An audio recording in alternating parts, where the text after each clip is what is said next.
Bom dia, vamos lá? Sacode essa poeira, dá a volta por cima.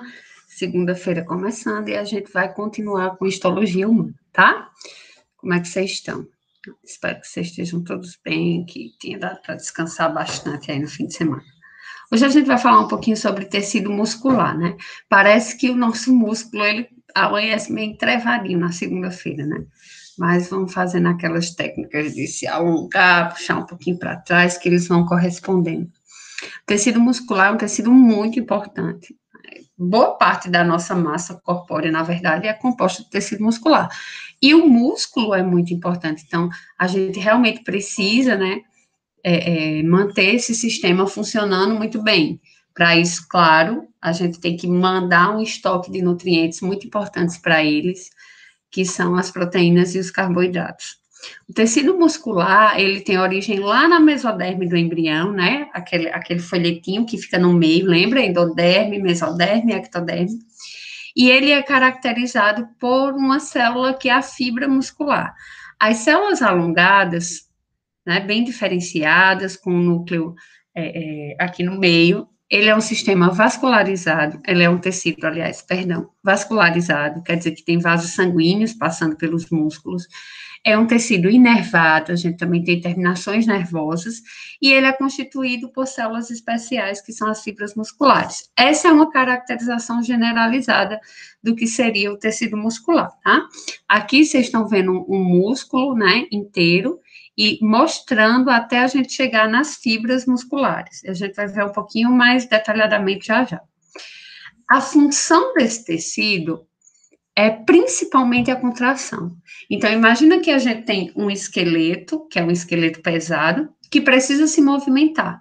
E essa movimentação, ela se dá muito através da contração desse sistema de tecido muscular, né? Que vai estar ligado ao nosso esqueleto, vai estar coladinho lá no nosso esqueleto, e vai estar fazendo movimentações, contraindo e relaxando para fazer as movimentações adequadas, tá? Aqui vocês veem uma anatomia muscular frontal, né? Masculina e feminina. Percebam que a gente tem músculos parecidíssimos, né? Homens e mulheres, apesar dos homens geralmente terem uma tendência a uma massa muscular mais avantajada, né, uma estrutura óssea um pouco maior, na nossa espécie isso é comum, né, que o macho seja um pouco mais musculoso que a fêmea, digamos assim, não é um padrão, claro que a gente tem meninos mais magrinhos, meninas com mais massa muscular, mas a gente falando de um padrão organizado, assim, um padrão geral. As células, elas são em feixes, né? Que quer dizer que as células ficam todas juntinhas para formar os feixes musculares e ele é nutrido também pelo tecido conjuntivo. É controlado pelo tecido nervoso. Como ele é um tecido inervado, né? Ele tem terminações nervosas. Quem faz o controle de alguns desses músculos, principalmente os músculos esqueléticos, um controle voluntário, né? Você mexe quando você quer, e outros músculos são controlados pelo sistema nervoso de uma forma involuntária, né? A gente não precisa querer. Por exemplo, os batimentos cardíacos, né? Eles acontecem independente da nossa vontade. É um controle que vai acontecer a partir do nosso sistema nervoso.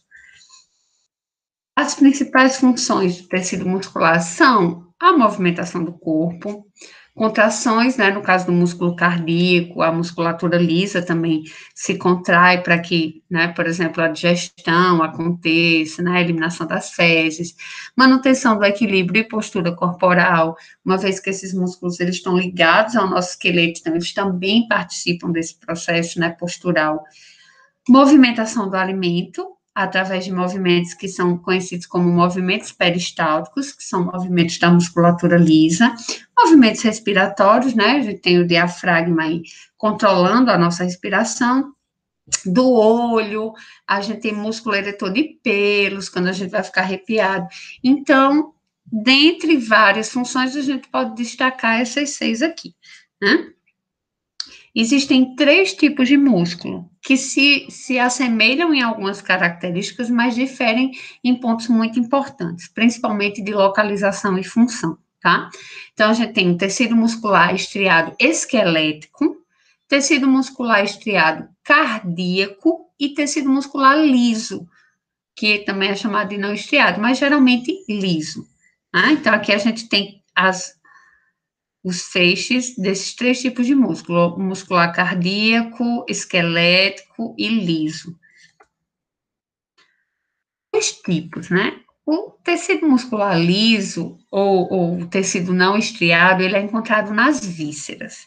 Então, estômago, intestino, nas veias, nas artérias, nas glândulas, nos brônquios. Então, nas nossas vísceras, né? Nos nossos órgãos internos. Ele possui movimentos involuntários. Por exemplo, eu falei agora, na movimentação do alimento, a gente tem os movimentos peristálticos. Os movimentos peristálticos acontecem independente da sua vontade. Você não precisa estar pensando, empurra o alimento, empurra o alimento para o intestino e empurrando esse alimento. É uma coisa que acontece, né, autônomo. O movimento da íris, dos nossos olhos, os brônquios e bronquíolos que vão estar expandindo e depois voltando ao padrão, né, respiratório, o controle também da respiração. Então, é uma musculatura que ela tem como característica esse movimento involuntário, não é um movimento pensado. O músculo estriado cardíaco também tem uma movimentação involuntária, né? Você não precisa dormir e acordar pensando, bate coração, bate coração, bate coração, né? Você tá aqui, eu tô aqui com vocês, a gente tá conversando nesse momento, vocês estão aí vendo, estão anotando alguma coisa, e ninguém tá preocupado se o coração tá batendo, porque ele é um movimento involuntário, ele possui um movimento involuntário. As contrações involuntárias cardíacas são os batimentos cardíacos, né? Que a gente, às vezes, pode controlar com a nossa respiração, mas que acontecem involuntariamente. E, por último, a musculatura esquelética. O músculo esquelético, ele está, como vocês estão vendo bem nessa imagem, ele está preso, né, aos ossos. É um tipo de tecido que vai recobrir o nosso esqueleto, como eu falei antes, né? Mas ele também pode ser encontrado no rosto, no abdômen, enfim, não necessariamente só ligado ao esqueleto. No corpo dos animais vertebrados, 40% mais ou menos é de músculo esquelético, então a gente tem boa parte do nosso peso da nossa musculatura esquelética, e os músculos que compõem esse tipo de tecido, eles têm movimentos voluntários. Então, por exemplo, são os movimentos que nós decidimos quando vamos movimentar, né? Então, levantar o braço, andar, enfim, vários movimentos que estão ligados ao controle voluntário na musculatura esquelética.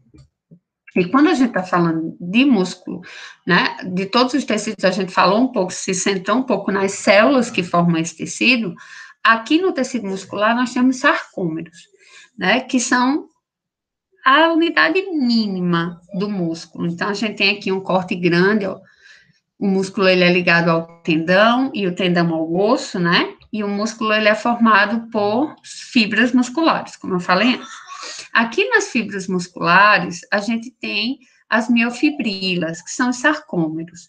Esses sarcômeros, eles são formados por estruturas de actina e miosina, que são as proteínas, e um filamento mais fino, um filamento mais grosso, e eles têm a capacidade de deslizar né, por dentro do outro no momento da contração e do relaxamento. Isso é o que vai principalmente, gente, diferenciar o tecido muscular, essa capacidade de contração dessas células, que é muito importante. Por exemplo, batimento cardíaco, as células estão lá constantemente, né, se contraindo para gerar esse movimento, né, quando a gente levanta o braço, depois a gente relaxa esse braço, nos movimentos peristálticos também. Então, essas fibras, né, essas estruturas, elas vão deslizando, as bandas vão deslizando, e aí torna o músculo mais curto na contração e mais alongado no relaxamento, tá? Esse é um processo normal da contração muscular. A gente tem aqui, ó, actina e miosina, e elas estão aí, quando o músculo está estirado, a gente tem o sarcômero estirado, e depois, quando o músculo está contraído, a gente tem essa contração. Percebam que ocorre um deslizamento aqui, né, dos filamentos de actina, e eles se fecham sobre os filamentos de miosina. Esse é o processo de contração. Lembrando para vocês que isso acontece muito ligado a um processo que a gente viu, né, lá no ano passado, chamado de bomba de sódio e potássio. Então, é a diferença no potencial, não terminei isso. É a diferença no potencial, né, na quantidade de sódio que tem do lado de fora que vai ajudar um pouco nessa contração. Então, a bomba de sódio e potássio, nesse momento, ela é muito importante para as contrações, né? E é claro que determinadas contrações musculares e exigências que a gente faz nos nossos músculos também consomem muita energia. Por isso que as atividades físicas acabam levando a um gasto, né, de energia, tá? Aí vocês têm o esqueleto ou o tecido muscular, né, posterior também aqui nessa imagem, porque a gente tinha visto só essa parte, né, da frente, o anterior, e aqui os glúteos, os músculos, né, das coxas, das panturrilhas, aqui os tendões que ligam os músculos aos ossos, e aí a gente finaliza aqui tecido muscular esquelético, só mostrando para vocês um pouquinho do corte do coração, tá? Músculo estriado cardíaco, que vai formar o coração. É claro que o coração é um músculo que é muito forte, né? Começa a bater, como a gente viu lá em embriologia, com poucos dias depois da fecundação, as células já estão batendo e vão parar de bater só no momento que a gente parar de respirar. Então, é um músculo extremamente importante, faz toda a diferença, né, na nossa vida, e por isso tem contração involuntária e contínua, tá? A gente termina agora e daqui a pouco a gente se encontra, né, para tirar todas as nossas dúvidas, tá? Um cheiro bem grande para vocês e bom restinho de aula.